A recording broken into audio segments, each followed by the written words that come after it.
여러분 평안하십니까? 오늘도 말씀과 함께 주님의 은혜 가운데 거하시기 바랍니다. 오늘 말씀은 이사야 22장 15절부터 25절입니다. 오늘 말씀은 셈나에 대한 경고입니다.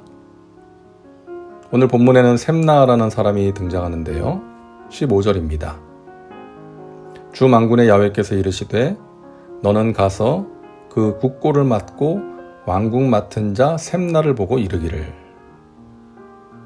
셈나는 유다의 국고를 맡고 왕궁을 맡았던 사람입니다. 그러니까 유다의 재무장관 겸 총리쯤 되는 사람이었죠.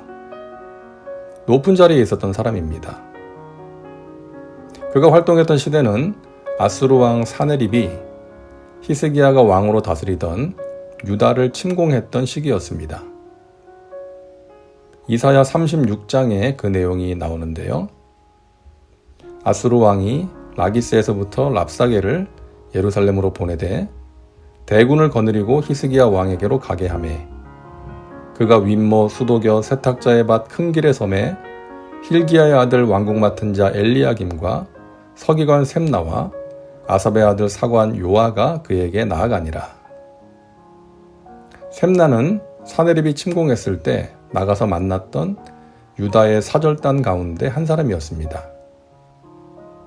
그리고 사네립의 장수인 랍사게가 한 말을 히스기야에게 전했던 사람이죠.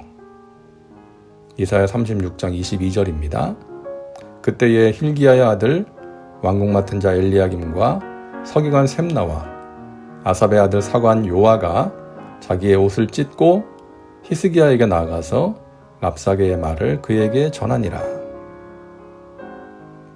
자, 그런데 여기서 특이한 것은요. 엘리야김과 요아는 아버지의 이름이 함께 기록이 되어 있는데 셈나는 그렇지 않습니다.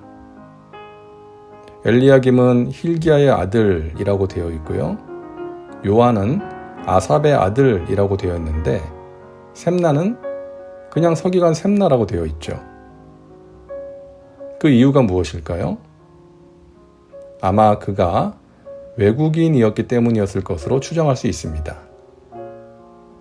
성경학자들에 따르면 셈나는 애굽 노예 출신의 자유민으로 추정되며 탁월한 지혜와 능력으로 유다의 재무장관 겸 총리의 자리까지 오른 것입니다. 그의 출신 때문인지 셈나는 아수르와 협상을 하는 동시에 자신의 고국인 애굽에 막대한 비용을 지불하고 군마와 병거를 사들이는 정책을 추진했습니다. 자, 그런데 오늘 말씀을 보면 셈나는 공직자로서 해서는 안 될 일을 했습니다. 16절입니다. 내가 여기와 무슨 관계가 있느냐? 여기에 누가 있기에 여기서 너를 위하여 묘시를 팠느냐? 높은 곳에 자기를 위하여 묘시를 팠고 반석에 자기를 위하여 처소를 쪼아내었도다. 너를 위하여, 자기를 위하여가 반복적으로 3번이나 기록되어 있죠. 셈나는 자신이 가진 권력을 이용해서 자기 유익을 추구한 것입니다. 높은 곳에 자기를 위하여 화려한 묘실을 만들고 반석을 쪼아서 처소를 만들었습니다. 그런 묘실을 만들려면 많은 비용이 들 수밖에 없는데 아마도 셈나는 국고에서 그 비용을 충당하고 일꾼들을 동원했던 것 같습니다. 자, 왜 셈나가 굳이 그런 화려한 묘실을 만들었던 것일까요? 그것은 아마도 그가 이방인, 외국인이었기 때문일 것입니다. 열심히 나라 일을 해도 이스라엘 출신이 아니기 때문에 후손들에게 추앙받는 가문이 될 수 없다라고 생각을 해서 어떻게든 자기 이름을 남겨서 자기 집안을 유다의 명문 가문으로 세우고 싶은 마음에 그렇게 한 것이 아닐까 생각됩니다. 또 다른 가능성은 애굽을 비롯한 당시 사람들은 자기가 묻힌 무덤이 지하세계에서 대접받는 터전이 된다고 생각했기 때문입니다. 죽어서 제대로 매장되지 못한 사람은 지하세계에서 안식처를 얻지 못한다라는 생각을 가졌던 것이죠. 그래서 샘나는 높은 곳에 묘실을 파고 처소를 만들었고 그것을 통해 이 세상과 사후 세계에서 제대로 대접받기를 원했던 것 같습니다. 18절입니다. 반드시 너를 모질게 감싸서 공같이 광막한 곳에 던질 것이라. 주인의 집에 수치를 끼치는 너여 내가 그곳에서 죽겠고 내 영광의 수레도 거기에 있으리라. 영광의 수레는 왕의 위세에 버금가는 수레를 말합니다. 바로가 요셉을 애굽의 총리로 세우고 타게 했던 그 수레입니다. 샘나는 국가 비상사태에도 스스로 영광의 수레를 타고 다니면서 왕의 버금가는 행세를 했던 것 같습니다. 이 모든 것들을 하나님의 영광이 아닌 자기 영광을 위해서 했던 것이죠. 하나님께서는 그런 샘나를 모질게 감싸서 공같이 만들어서 광막한 곳에 던지겠다라고 말씀하십니다. 그는 그곳에서 수치를 당하고 죽게 될 것입니다. 그리고 그 전에 그를 관직에서 쫓아내고 지위를 낮추겠다고 말씀하십니다.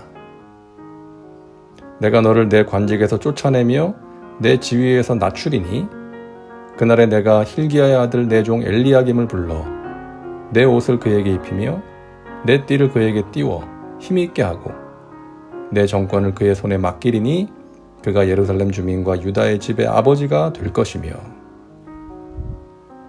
하나님께서는 교만하여 자기 이익과 영광만을 추구했던 샘나의 지위를 박탈하고 낮추겠다고 선언하십니다.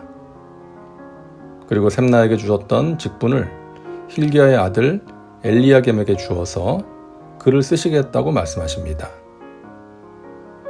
엘리야김의 아버지인 힐기야의 이름은 야훼는 나의 분깃이라는 뜻이고요. 엘리야김은 하나님이 세우신다라는 의미입니다. 엘리야김의 가문은 믿음의 명문 가문이었던 것 같습니다. 하나님은 엘리야김에게 샘나에게 주셨던 옷과 띠, 그러니까 관직과 관복을 허락하십니다.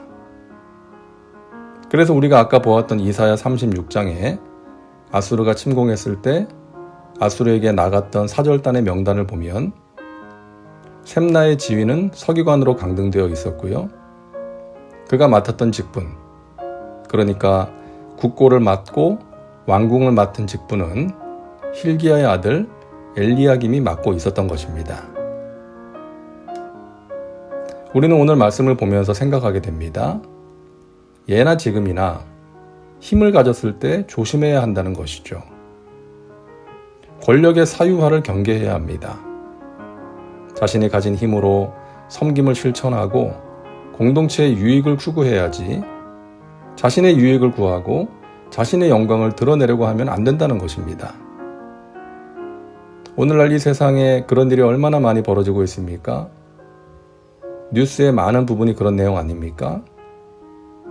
우리가 가진 것은 우리 개인의 것이 아닙니다. 하나님이 허락하신 것이고 잠시 맡기신 것입니다. 우리는 우리에게 허락된 모든 것을 가지고 하나님께 영광을 돌리며 끝까지 아름답게 쓰임받는 복된 삶을 살아가야 할 것입니다. 이제 기도합니다. 사랑과 은혜가 풍성하신 하나님, 오늘도 말씀과 함께 살게 하시니 감사합니다. 샘나를 보면서 힘을 가졌을 때 조심해야 함을 다시금 생각합니다. 하나님께서 우리에게 주신 것들, 맡기신 것들을 내 것으로 착각하지 말게 하시고 하나님께서 맡기신 모든 것들로 하나님의 영광을 드러내고 공동체의 유익을 추구하는 지혜로운 청지기가 되게 하여 주시옵소서. 예수님의 이름으로 기도하옵나이다. 아멘.